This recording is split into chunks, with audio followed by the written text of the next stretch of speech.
The coffee cup shattered first. It slipped from the server's trembling hand and exploded against the marble floor of Maru Cafe, the sharp crack echoing louder than the soft jazz playing overhead. Conversations died instantly. Chairs stopped moving.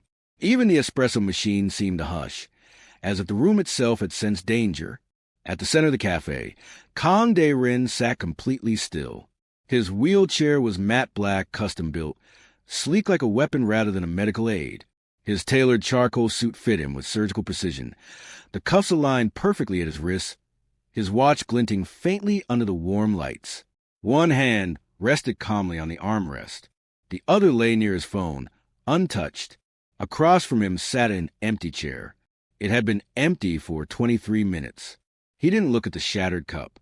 He didn't react to frozen staff or the whispers curling through the room like smoke. That's him. Why is he here? I thought he never came out alone. Dae-rin heard everything. He always did. His eyes flicked once to the entrance, sharp and controlled, then returned to the untouched glass of water in front of him. He had chosen the cafe because it was neutral ground, public, clean, predictable. He had chosen the time because it was safe. Late afternoon. No shadows. No excuses. He had even chosen hope. That, perhaps, was his mistake. Then something small collided with his knee. Not hard, just sudden. Dae-rin looked down. A little girl stood there, no taller than his chest when seated. Her hair was tied into uneven puffs, one ribbon blue, the other pink. Her dress was yellow, wrinkled at the hem like it had been worn too many times.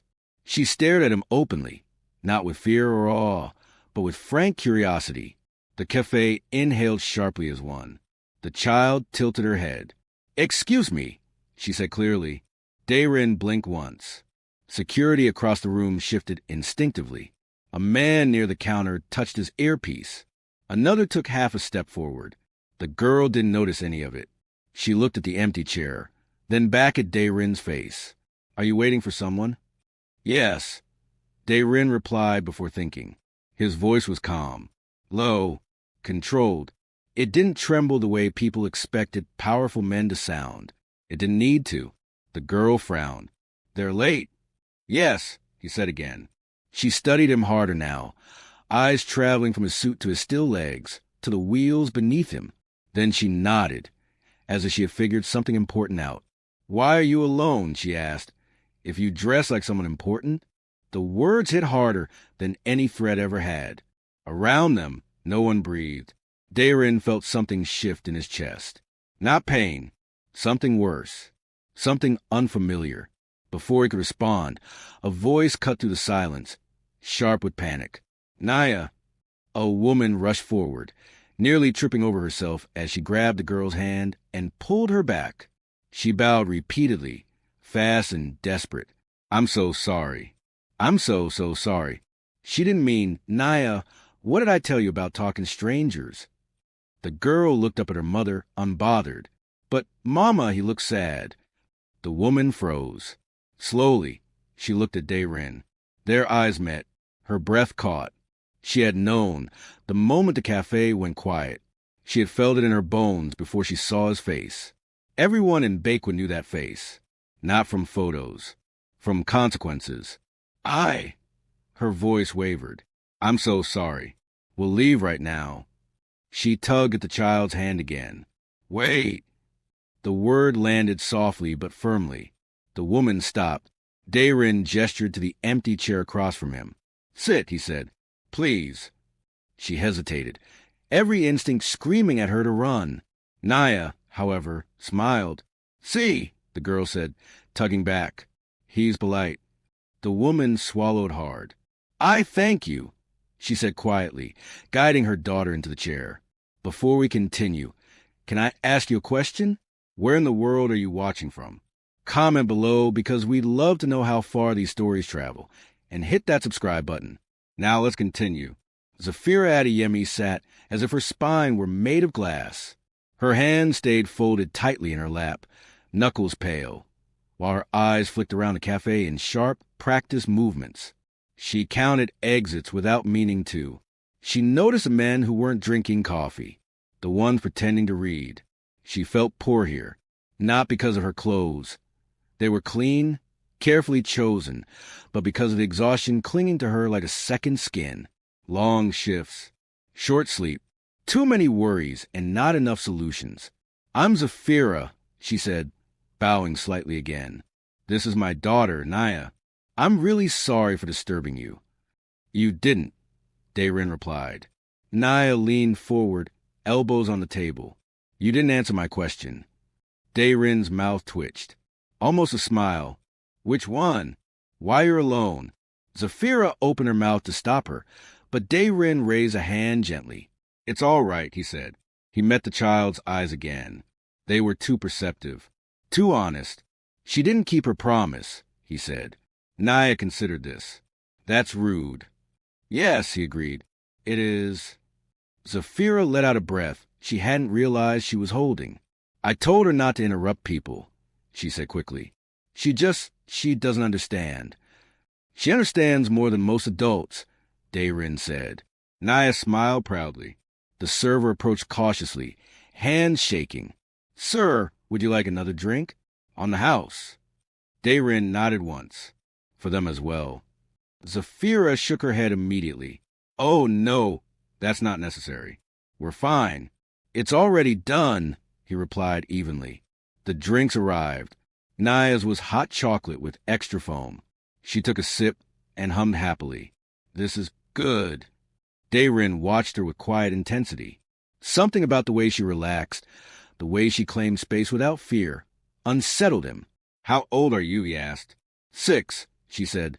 "Almost 7. Mama says I'm very brave." He glanced at Zafira. She gave a tired smile. "She is." Silence settled again, but this time it wasn't heavy. It was curious. Daerin noticed a scuff on Zafira's shoe, the faint dark circles beneath her eyes, the way her shoulders stayed tense even while seated. "You work too much," he said. Zafira stiffened. "Excuse me." "It shows," he replied simply. She hesitated, then laughed softly, without humor. "Someone has to." Nyah looked between them. "Mama works all the time. She says it's temporary." Zafira winced. "Nyah." Daerin nodded slowly. "Temporary things often last the longest." The words lingered. From the corner of the cafe, a man spoke quietly into his phone. Another watched the door. Daerin didn't notice. Or rather, he noticed everything and chose what mattered. "What were you waiting for?" Nyah asked suddenly. Daerin looked at the empty chair again. "A first date," he said. Nyah gasped. "Like a romance?" "Yes." "She didn't come," Nyah said solemnly. "No." Nyah reached across the table and patted his hand. Zafira inhaled sharply. "Nyah, don't." Daerin didn't pull away. "That's okay," the girl said gently. "Sometimes people miss good things." Something cracked then, not on the floor. Inside him. Daerin looked at the child's small hand on his, and for the first time in years, the cafe faded. The whispers, the fear, the power, all of it fell away, leaving only a strange, fragile warmth he didn't know what to do with. Zafira noticed a change. She saw it in his eyes, and for reasons she couldn't explain, she didn't pull her daughter back. Zafira was the first to break the moment. She gently pulled Nyah's hand back, her fingers lingering protectively over her daughter's knuckles. "We should really be going," she said, forcing a polite smile. "Thank you for the drinks. And I'm sorry again for earlier." Nyah frowned. "But Mama..." "We don't interrupt people," Zafira said softly, though her eyes stayed on Daerin. There was something about him that made it hard to breathe properly. Not fear, not exactly. It was the weight of him, the gravity. Daerin didn't respond right away. He studied Zafira the way a chess player studied the board after an unexpected move. He had spent his life reading men who wanted something from him. Power, money, mercy, fear. Zafira wanted none of those things. All she wanted was to leave with her daughter unharmed and unnoticed. That somehow made her dangerous. "You can stay," he said finally, "if you wish." Zafira hesitated. Every sensible part of her screamed no. She had grown up learning when to keep her head down, when to disappear. Sitting with a man like him, everyone knew who he was, even if no one said his name, was not safe. But Nyah looked up at her with hopeful eyes. Please, Mama. He's lonely. Zafira closed her eyes briefly.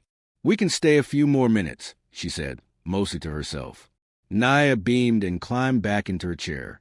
Daerin noticed how Zafira positioned herself slightly in front of Nyah, how her body curved protectively without conscious effort. He noticed how she never relaxed her shoulders, how her hands never stopped moving, straightening a napkin, adjusting Nyah's sleeve, grounding herself. What do you do? He asked. Zafira blinked. Me? Yes. She hesitated, then shrugged. I work, wherever I can. Cafe in the mornings. Cleaning offices at night. Sometimes translation work, when I'm lucky. You speak Korean well, he observed. I had to learn fast, she replied. Life doesn't wait. Nyah kicked her legs under the table. Mama is very smart. She fixes problems. Daerin's gaze softened. That's a valuable skill. Zafira gave a small, tired laugh. It doesn't always pay well. He glanced again at her shoes.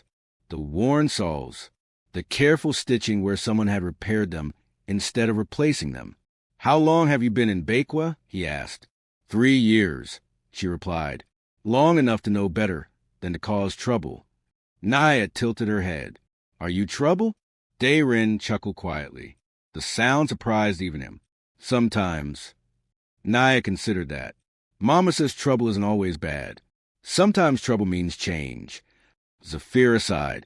I really need to stop talking in front of you. Daerin watched the two of them with something close to fascination. This was not his world. This honesty, this warmth. It felt dangerous in a way no rival syndicate ever had. Why did she stand you up? Nyah asked bluntly. Zafira winced again. Nyah. It's all right, Daerin said. He paused, choosing his words carefully.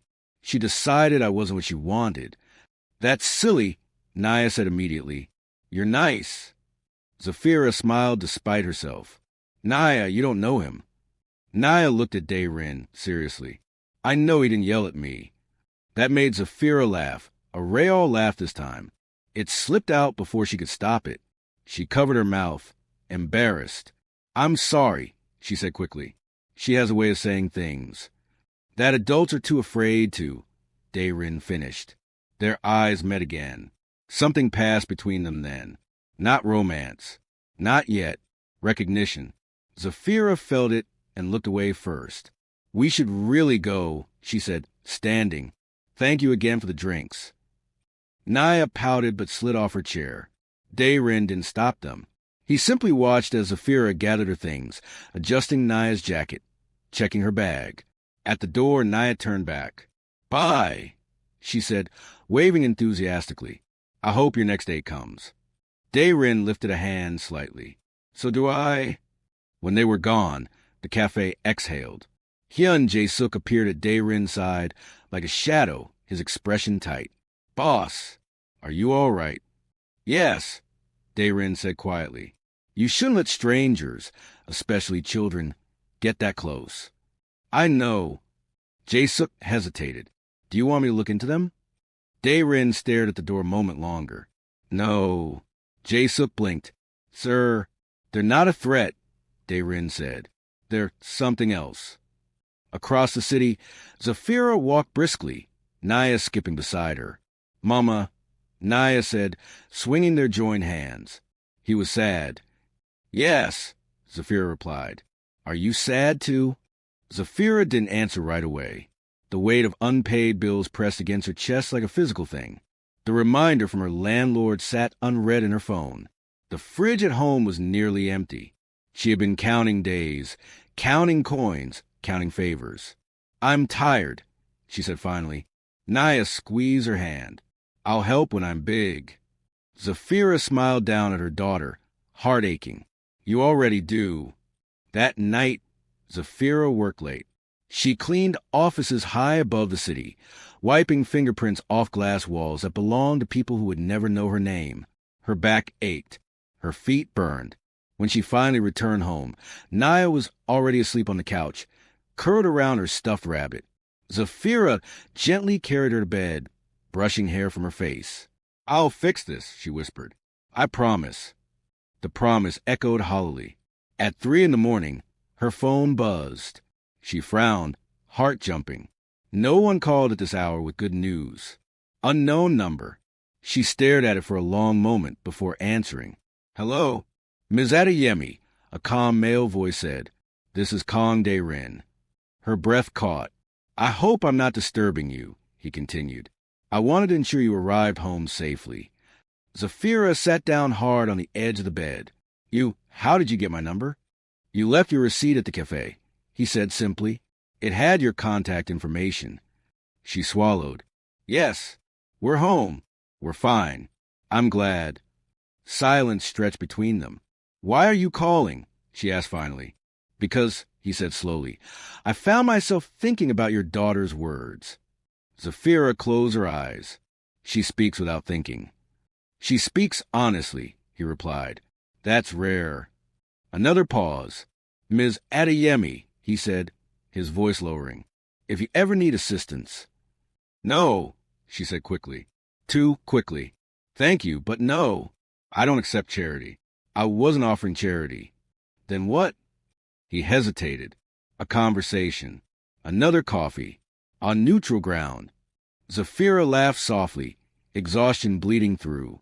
"You don't give up easily, do you?" "No," he said. "I don't." She glanced toward Nyah's room. "I'll think about it," she said finally. "That's all I ask." When the call ended, Zafira sat in the dark, heart racing. Across the city, Dae-rin stared out over Baekhwa from his tower, phone still in his hand. For the first time in years, something in his carefully controlled world had moved without his permission, and he wasn't sure he wanted to stop it. Zafira didn't sleep that night. She lay on her narrow bed staring at the ceiling, listening to the hum of traffic outside and the soft, steady breathing coming from Nyah's room. Every time she closed her eyes, she saw his face. Calm, watching, not predatory, not kind either, just aware. Men like him didn't call to check if people got home safely. Men like him didn't invite another coffee without expecting something in return. And yet, nothing about his voice had felt like a trap. That unsettled her more than fear ever could. By morning, exhaustion wrapped around her like a fog. She rose quietly, packed Nyah's lunch with what little they had. Half a sandwich, sliced apple, a note drawn with a smiley face, and walked to the school before heading to the cafe for her morning shift. The bell above the cafe door chimed as she stepped in, tying her apron automatically. The smell of coffee was comforting, but it didn't hide the tightness in her chest. "You look terrible," her co-worker Mina said bluntly, handing her a rag. Zafira snorted. "Good morning to you, too." "No, I mean it," Mina said, lowering her voice. "Did you sleep at all?" Zafira shook her head. "Not really." "Man trouble?" "Life trouble," Zafira corrected. She wiped tables, took orders, smiled when customers looked at her, even laughed at a joke someone made. On the outside, she was functional. On the inside, she was counting hours. Rent was due in 3 days. The electricity bill was already overdue. Her phone buzzed with another reminder she didn't open. At noon, her manager pulled her aside. "Zafira," he said, not unkindly, "I need you to cover tonight, too." Ji-sun called out. Her stomach dropped. "Tonight? I already work nights." "I know, but I'll pay you extra." Extra meant barely enough to matter, but she nodded anyway. "I'll do it." By the time her shift ended, her legs felt like lead. She picked up Nyah from school, forcing cheer into her voice as they walked home. "Mama, guess what?" Nyah said, skipping ahead. "I drew you." "Oh." Zafira smiled. "Can I see?" Nyah proudly held up a crumpled piece of paper. It was messy, colorful, full of energy. 2 stick figures holding hands. One tall, one small. "That's us," Nyah said. "You're the tall one." Zafira's chest tightened. "I love it." At home, reality waited. The fridge hummed emptily when she opened it. A carton of milk, a few eggs, rice. That was it. Nyah noticed anyway. Children always did. "Mama," she said softly, "are we okay?" Zafira crouched in front of her, forcing a smile. "Of course we are." Nyah frowned. "You're lying with your eyes." Zafira laughed weakly. "You're too smart." Nyah hugged her suddenly, small arms fierce around her neck. "We'll be okay," she said with complete certainty. Zafira held her longer than usual. That evening, as Nyah did her homework at the small table, Zafira's phone buzzed again. Unknown number. Her heart jumped. She stared at the screen, debating, then answered. "Hello, Ms. Adeyemi," Dayrin said. "It's me." She closed her eyes briefly. "I know. I'm not interrupting, am I?" She glanced at Nyah, humming quietly as she colored. "No. I wanted to apologize," he said. "For what?" "For calling late last night. I shouldn't have." Zafira sighed. "It's fine." Silence followed. Not awkward. Thoughtful. "I thought about your answer," he said. "About charity." Her jaw tightened. "I meant it." "I know," he replied. "That's why I'm calling." She waited. "There's a cafe near Syrian Medical Center," he continued. "Quieter than Meru. No attention. If you're willing, I'd like to talk. No offers. No expectations." Zafira hesitated. Every instinct told her to say no. But another voice, tired, desperate, human, whispered that refusing didn't make her strong. It just made her alone. "When?" she asked quietly. "Tomorrow afternoon," he said. "After school, perhaps. Bring Nyah if you like." Her breath caught. "Why?" "Because she's part of your life," he replied. Ignoring that would be dishonest. Zafira nodded slowly, even though he couldn't see it. "All right. Thank you," he said. After the call ended, Nyah looked up. Was that the sad man? Zafira smiled faintly. "Yes." "Are we seeing him again?" "Yes." Nyah clapped softly. "Good. He needs friends." The next day passed in a blur. Zafira cleaned, served, translated, smiled. By the time she picked Nyah up, her head throbbed. Still, she changed into her best blouse. The one without stains, the one she saved for important things. The cafe near the medical center was quiet, understated. Dayrin was already there when they arrived, seated near the window. Nyah ran up to him immediately. "Hi." "Hello," he said, warmth coloring his voice. Zafira sat across from him, wary but composed. "You look tired," he said gently. She laughed without humor. "That's my natural state." They talked. About nothing. About everything. Nyah talked about school. Zafira talked about work. Dayrin listened more than he spoke. When he did speak, it was careful, thoughtful. "You don't ask many questions," Zafira observed. "I prefer answers people choose to give," he replied. She nodded. At one point, Nyah excused herself to use the restroom. Zafira watched her go, then turned back to Dayrin. "You didn't tell me why you really wanted to meet," she said. He didn't look away. "Because I wanted to see if what I felt yesterday was real. And it is." Her chest tightened. "What do you want from us?" "Nothing," he said. Yet, that honesty disarmed her more than a lie would have.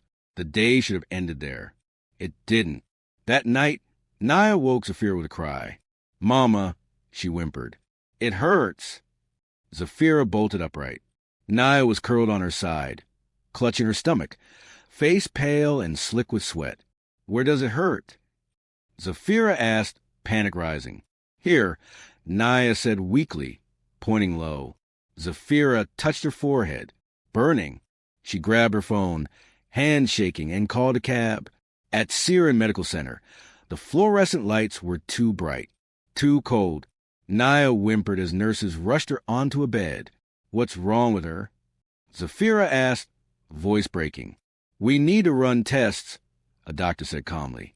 "Possible appendicitis." The word hit like a punch. Hours passed in fragments. Forms. Blood draws. Machines beeping. Finally, the doctor returned, expression serious. "She needs surgery," he said. Immediately. Zafira's knees buckled. She gripped the counter. How much? She asked, already knowing the answer would destroy her. The doctor hesitated. The estimate is significant. Her phone buzzed in her hand. She looked down. Bank balance. 63,000 Korean wons. Her breath left her in a sob. She sank into a chair, head in her hands, the weight of everything crashing down at once. She was still there when footsteps approached. Slow, measured. She looked up. Kong Dae-rin was standing at the end of the hallway, eyes sharp, face unreadable. How did you? She whispered. I have people, he said simply. Her throat tightened. I can't. I know, he replied quietly. You don't have to say it. Tears spilled over before she could stop them. My daughter, she choked. Please. Dae-rin's gaze hardened, something dark and protective igniting behind his eyes. No child, he said, voice steady, will suffer for a world that failed her mother. And with that, he turned toward the nurse's station. Zafira watched him go, heart pounding, knowing, deep in her bones, that nothing would ever be the same again. Zafira didn't remember standing up. One moment she was on the chair, hands shaking, lungs barely working, and the next she was on her feet, following him down the hallway like gravity itself had shifted directions. Her legs felt weak, but panic kept her moving. Wait, she said, her voice cracking. You can't just... Dae-rin didn't stop walking. I can. She hurried to keep up, lowering her voice as nurses glanced at them. This isn't your responsibility. I didn't ask for this. He finally paused, turning his wheelchair with controlled precision until they were face to face. His expression wasn't cold. It was resolute. The kind of calm that came after a decision had already been made. You didn't ask, he said. That's the point. Her jaw tightened. I won't owe you. You won't, he replied. That's not how the world works. It isn't mine. The words sent a chill through her, not because they were threatening, but because they were true. He gestured toward the nurse's station.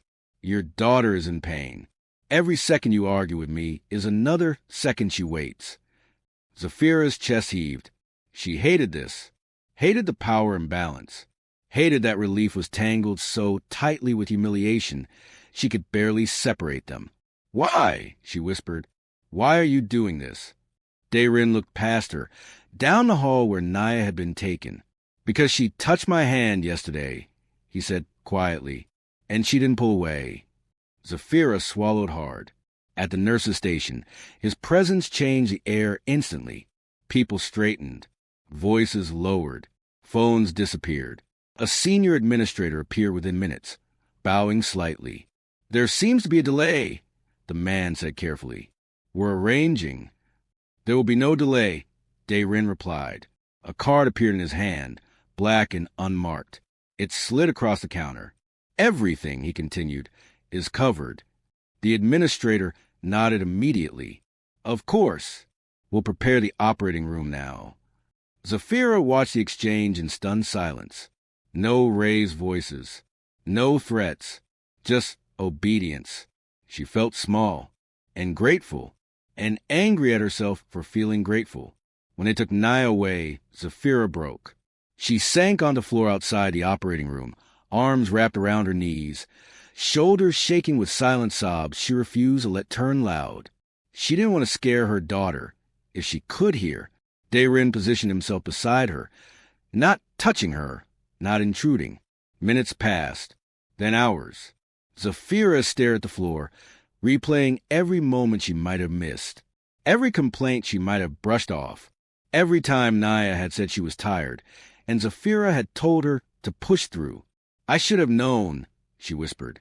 Dae-rin didn't interrupt. I should have taken her sooner. I should have... Her voice broke. I failed her. No, he said firmly.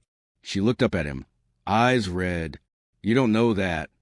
I do, he replied, because failing would have been ignoring her pain. You didn't. She shook her head weakly. Love doesn't pay hospital bills. No, he agreed, but it keeps you from running. Silence fell again. Zafira wiped her face, embarrassed. I'm sorry you're seeing this. I've seen worse, he said. She gave a humorless laugh. Somehow I doubt that. He didn't respond. He didn't need to. When the surgeon finally emerged, Zafira leapt to her feet. "How is she?" she asked breathlessly. "The surgery was successful," the doctor said. "We caught it in time." Zafira collapsed against the wall, relief flooding her so suddenly she almost fainted. "Can I see her?" "In a little while," the doctor said. "She's still under anesthesia." Zafira nodded rapidly. Thank you so much." When the doctor left, she turned to Daerin. "I don't know how to thank you," she said. "You don't," he replied. She frowned. "That's not fair." "Neither is life," he said quietly. Later, when Nyah was wheeled into recovery, pale but breathing steadily, Zafira held her hand and cried silently, tears dripping onto the sheets. Daerin watched from the doorway. Something settled in his chest then. Something heavy. Something permanent. He left quietly, giving them space. Outside, Hyun Jae-suk was waiting jaw-tight. "You shouldn't get involved like this," Jae-suk said. "Children create vulnerabilities." Dae-rin's eyes hardened. "So do enemies." "This is different." "Yes," Dae-rin agreed. "That's why it matters." Jae-suk hesitated. Co Guanail is watching. He's noticed the hospital activity. Dae-rin's fingers curled slightly. "Let him. He'll see this as weakness." "Then he's already lost," Dae-rin said. By morning, Zafira hadn't slept at all. She sat by Nyah's bed, stroking her hair, listening to the monitors beep softly. When Nyah finally stirred, Zafira leaned forward instantly. "Mama?" Nyah whispered. "I'm here," Zafira said, tears spilling again. "I'm right here." Nyah frowned weakly. "My tummy hurts." "I know," Zafira said softly, "but it's going to get better." Nyah blinked slowly. "Did the sad man come?" Zafira smiled through tears. "Yes." Nyah nodded, satisfied. He said he'd help. Zafira pressed her lips to Nyah's forehead, overwhelmed. Later that day, Daerin returned. He didn't bring flowers. He didn't bring gifts. He brought silence and steadiness. Nyah smiled when she saw him. "You came back." "I said I would," he replied. Zafira stood slowly. "You didn't have to." "I wanted to." She took a deep breath. "We need to talk." They stepped into the hallway, tension thick between them. "I can't accept this," she said quietly. "All of it. The money. The influence. It changes things." "Yes," he said. "It does." "I don't want to belong to you." "You don't," he said. "Then what do you want?" He looked at her for a long moment, weighing honesty against restraint. "I want to offer you work," he said. She stared at him. "Work?" "Yes. A position. Legitimate. Well paid." She laughed bitterly. "You think this makes it better?" "It makes it honest," he replied. "You would earn what you receive." "And Nyah?" "She would have health insurance," he said. "Stability." Zafira's breath caught. "I won't be controlled," she said. "You won't be," he replied. "You would report directly to me." "That's worse." A faint smile touched his lips. "Perhaps, but I don't micromanage." She shook her head. "I need time." "Of course," he said. "I won't pressure you." She studied him, suspicion and gratitude warring inside her. "Why me?" she asked again. Daerin answered honestly. "Because you didn't beg, and because you protect your daughter the way my men protect me." She swallowed hard. "I'll think about it," she said. "That's all I ask," he replied, echoing his earlier words. As he turned to leave, Nyah called out weakly, "Bye." He paused, looked back, lifted a hand. "Rest," he said gently. Zafira watched him go, heart racing. She had stepped into a world she didn't understand, carried there by desperation and a child's innocent courage. And somewhere deep inside, she knew this was only the beginning. Zafira didn't give him an answer that day, or the next. Nyah recovered faster than the doctors expected. Within 48 hours, she was sitting up in bed, complaining about the bland hospital food and asking when she could go home. Zafira stayed by her side every moment, sleeping in a chair, washing her face in the sink, existing in a suspended state where gratitude and dread lived side by side. Because every time she looked at the monitors, the clean sheets, the nurses who came the moment she pressed a button, she remembered one thing clearly. She could not afford any of this. And Kang Dae-rin could afford all of it without blinking. That imbalance pressed on her chest harder than exhaustion ever had. On the third day, the hospital administrator returned with paperwork. Zafira skimmed the numbers and felt her stomach drop, even though she already knew the bill was paid. All charges have been settled, the man said politely. You're free to focus on your daughter's recovery. Zafira nodded stiffly. Thank you, when he left. She sat staring at the papers until the words blurred. You look mad, Nyah observed from the bed. Zafira forced a smile. I'm thinking. About the sad man? Zafira sighed. Yes. Nyah was quiet for a moment, then said, He didn't look sad when he was here yesterday. Zafira froze. What do you mean? Nyah shrugged carefully, mindful of her stitches. He looked serious, like when you fix something. Zafira swallowed. Later that afternoon, Dae-rin came again. This time, he wasn't alone. Hyun Jae-suk stood behind him, posture alert, eyes scanning the hallway. Zafira immediately felt a shift in the air. Staff moved differently. Conversations lowered. Nyah brightened. You came back. I did, Dae-rin said. He approached the bed slowly, stopping at a respectful distance. How do you feel? My tummy hurts, Nyah said honestly. But Mama says that means it's healing. Dae-rin nodded. Your mother is correct. Nyah studied him. You're very serious. He smiled faintly. I have a serious job. What job? Zafira stiffened. Before she could intervene, Dae-rin answered, I manage people. Nyah accepted this immediately. Mama manages me. That's more difficult, he replied. Nyah giggled, then winced and held her stomach. Zafira rushed forward. Easy, sweetheart. I'm okay, Nyah said bravely. I'm strong. Dae-rin watched the exchange, something unreadable passing behind his eyes. I'll step out, he said quietly. We need to talk. Zafira hesitated, then followed him into the hallway. She crossed her arms. I haven't decided. I know, he replied calmly. Then why are you here? To tell you something, he said, whether you accept the job or not. Her heart skipped. What? You're being watched. The words landed cold. By who? She asked. Someone who looks for weaknesses, he replied. Someone who would see your daughter as leverage.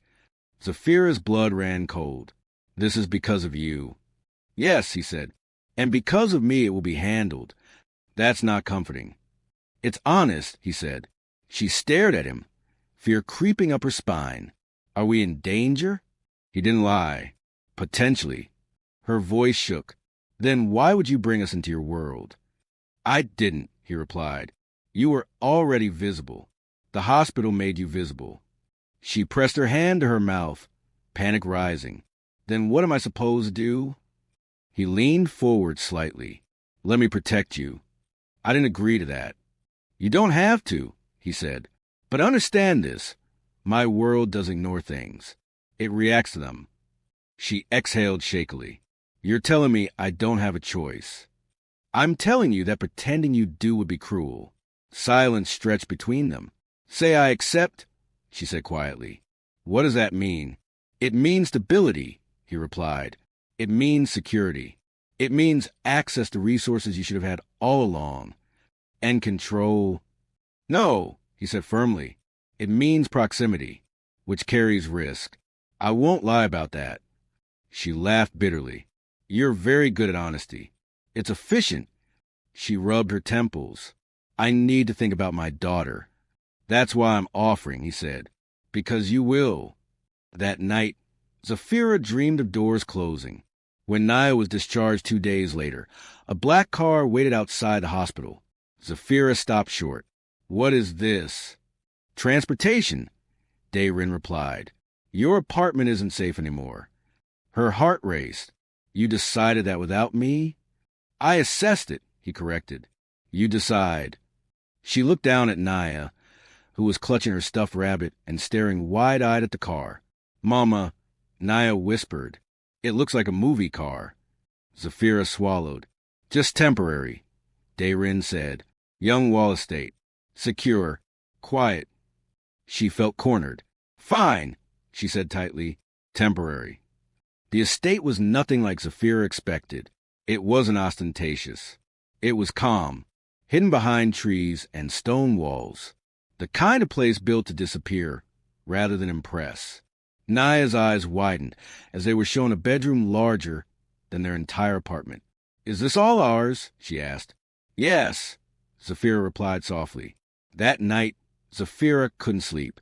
She stood at the window, staring out the dark grounds, feeling like a guest in someone else's life. A knock sounded softly.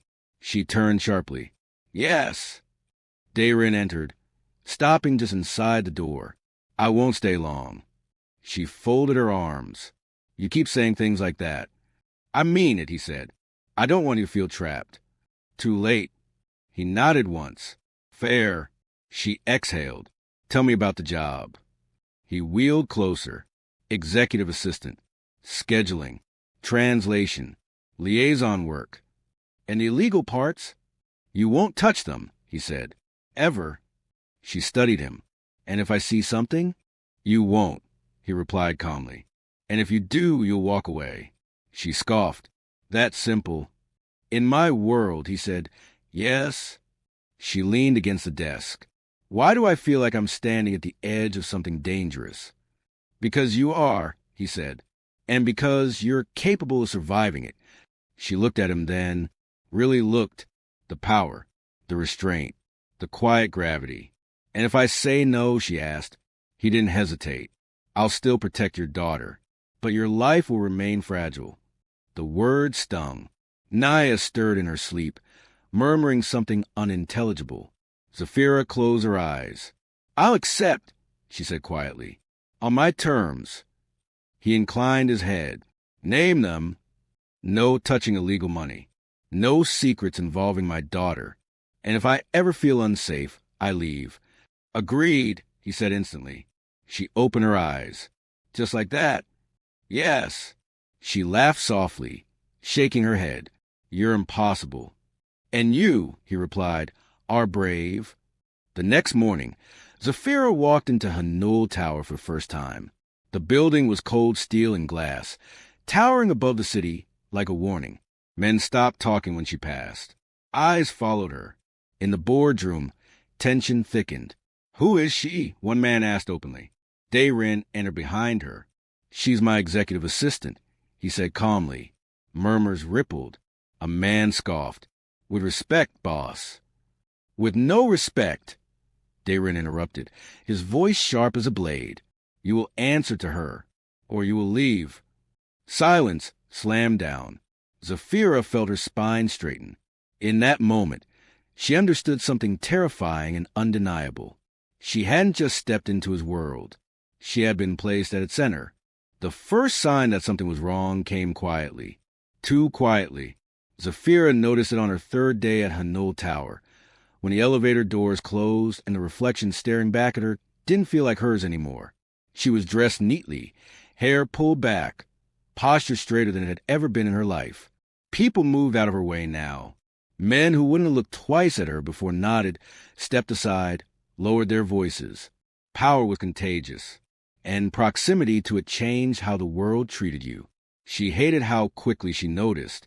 By the end of the week, she had learned the rhythms of the building. When meetings ran late, which floors hummed with tension, which men watched her too closely, and which avoided her eyes altogether. Daerin kept his distance. Professionally distant, emotionally present in ways that unsettled her. He didn't hover. He didn't explain himself. But every morning, without fail, there was a cup of tea on her desk, prepared exactly how she liked it. She hadn't told him how she liked it. "How did you know?" she asked once, unable to stop herself. "I observe," he replied simply. That answer should have scared her more than it did. At Young Wall Estate, Nyah flourished. She ran along the garden paths, laughed with staff, slept through the night for the first time in months. Zafira watched it happen with relief and guilt twisting together in her chest. This place feels safe, Nyah said one evening, swinging her legs from a stone bench. Zafira forced a smile. That's good. Nyah squinted at her. You're lying again. Zafira sighed. Mama worries. Nyah leaned closer. Is it because of the sad man? Zafira stiffened. Why do you keep calling him that? Because he's not sad anymore, Nyah said thoughtfully. But he used to be. Zafira looked away. She didn't notice the man standing near the gates that afternoon. He wore a delivery uniform, kept his head down, ordinary, invisible. He noticed Nyah. Across the city, C.O. Guanael sat back in his chair, fingers steepled, eyes cold. So, he said slowly, the cripple has grown a conscience. His lieutenant hesitated. It appears so, sir. A woman, Guanael continued, and a child. The room was silent. A weakness, Guanael concluded. And weaknesses are invitations. At Hanul Tower, Zafira was finalizing translations when Hyun Jae-suk appeared at her desk. You should leave early today, he said. She frowned. Why? Just do, he replied. She hesitated. Is something wrong? His jaw tightened. No. She didn't believe him. At this state, dusk settled softly over the grounds. Nyah ran ahead of Zafira toward the front steps, laughter trailing behind her. Mama, look. Nyah called. Zafira smiled, then stopped short. A chill ran up her spine. Nyah wasn't alone. She was talking to someone near the gate.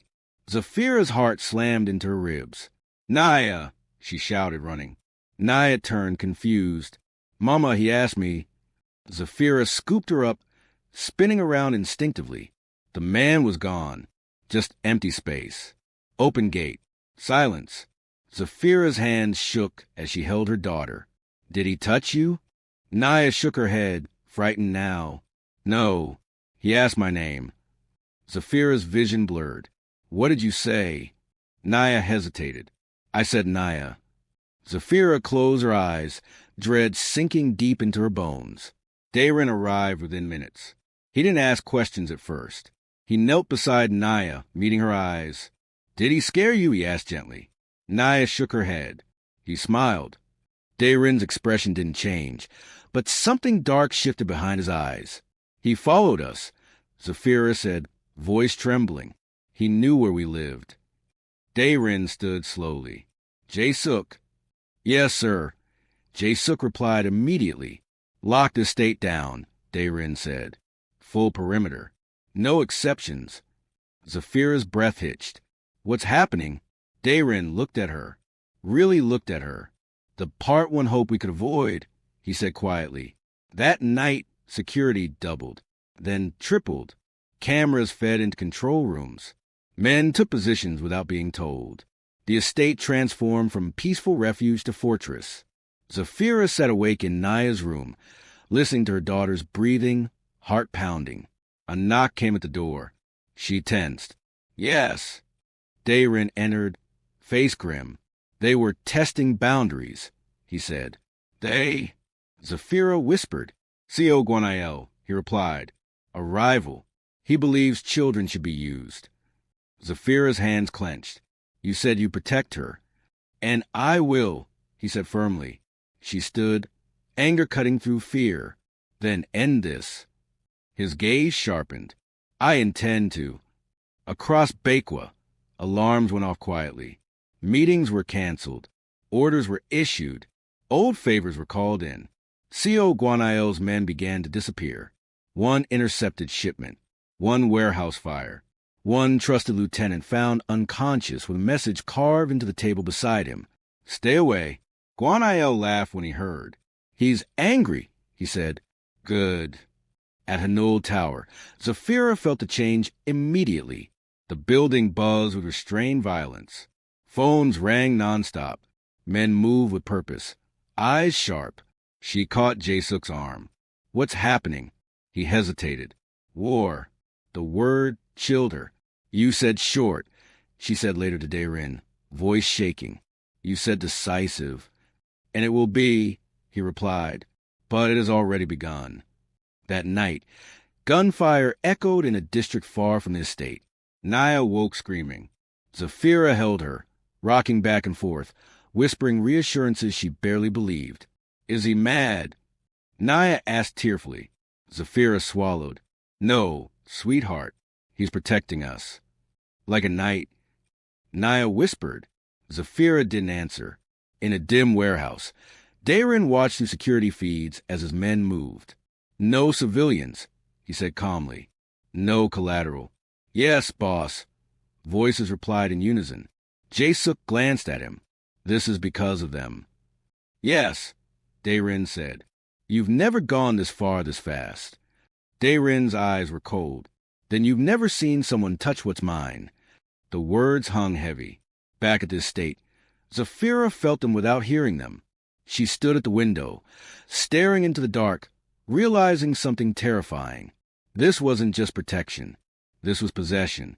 And she didn't know whether that realization scared her or comforted her more. By dawn, 3 days into the conflict, Co. Guanayo's world was collapsing. Banks froze accounts. Allies vanished.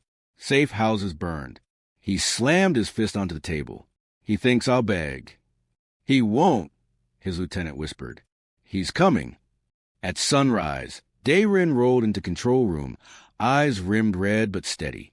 "Prepare the final move," he said. Jae-suk hesitated. "After this, there's no turning back." "There never was," Daerin replied. At the estate, Zafira held Nyah close, unaware that the last line had been crossed.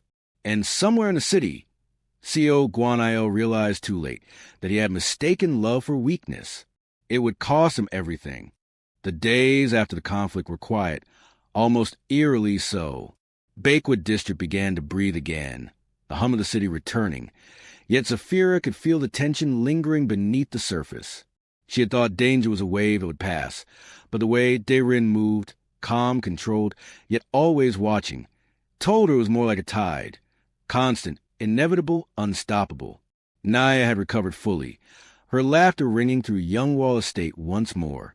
She ran along the gardens, skipping and twirling, completely unaware of the silent battles that had raged around her, or the men stationed in the shadows just beyond her view. Zafira watched, a strange mixture of relief and unease pressing at her chest. That morning, Daerin invited her to the estate's private dining room. Sunlight slanted through the floor-to-ceiling windows, highlighting the cold precision of his world. But today, there was a softness to his posture, a quiet that only she seemed allowed to witness. "You've done well," he said quietly as she entered. "Your daughter, she's resilient just like you." Zafira stiffened. Compliments felt heavy in his presence. "We're just trying to survive." "Survival," he said, "is a skill, one you both have mastered." She looked away, fighting the warmth that threatened to rise inside her. "I didn't ask for this life."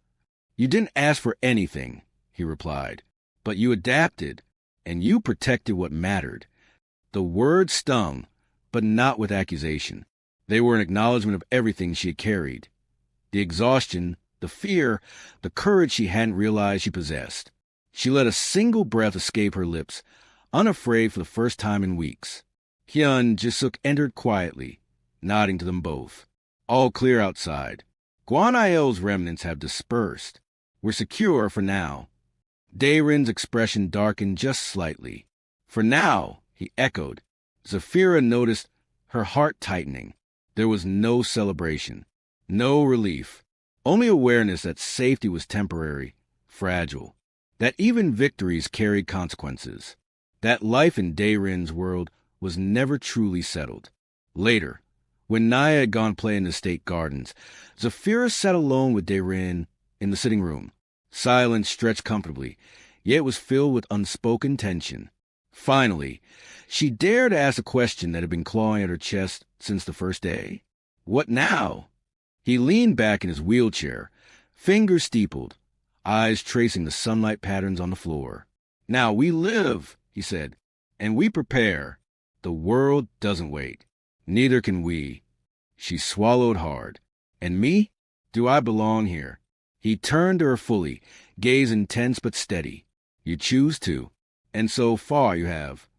The honesty in his voice disarmed her. She wanted to argue, to deny, to demand control, but the truth was undeniable. She had stepped into something bigger than herself, into a life that offered safety but demanded vigilance, loyalty, and courage. "I'll stay," she whispered finally. "For Nyah, and for me." Daerin inclined his head slightly, a hint of a smile tugging at the corner of his lips. Then we moved forward, together.